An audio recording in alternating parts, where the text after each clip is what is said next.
Hey everyone, welcome back to another video and happy New Year's. Hope everybody had a great holidays. I know I did, but I was pretty sick, so I was barely able to upload this video for you guys.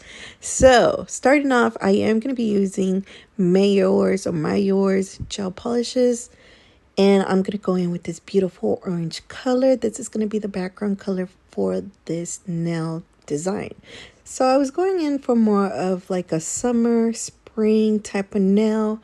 I didn't want to go and do like, I don't know, like pastel pinks. I don't know. I just really wanted to use orange. I hardly use orange in my nails design. So I was like, you know what? Let's go ahead and use this one.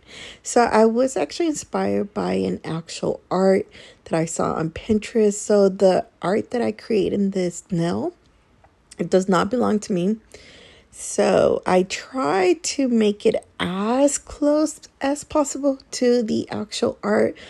But again, everybody or every artist has their own design, the way that they just draw.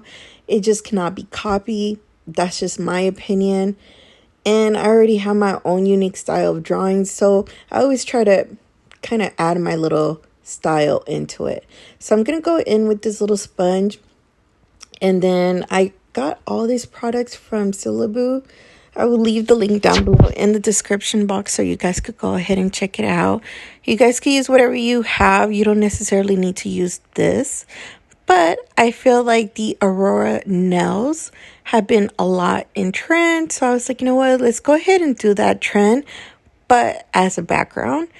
And I decided to do it with the sponge instead of an airbrush, because you could actually achieve this nail effect with an airbrush or with a sponge. So this is the first 2 layers that I did. I'm going to go in with the salmon color, and I'm going to go in with 2 layers. Of course, it's the same brand that I have used already. And I did use a different sponge for this one because it's a lighter shade of color. But you could use the same sponge. Just make sure you sponge out the color that you had before. So I'm going to let you guys enjoy the rest of the video. I hope you guys do enjoy it. And if you do, make sure you guys give a like, share, subscribe, leave down a comment below. And let me know what you thought and what else you would like to see. I'll see you guys until next time. Bye.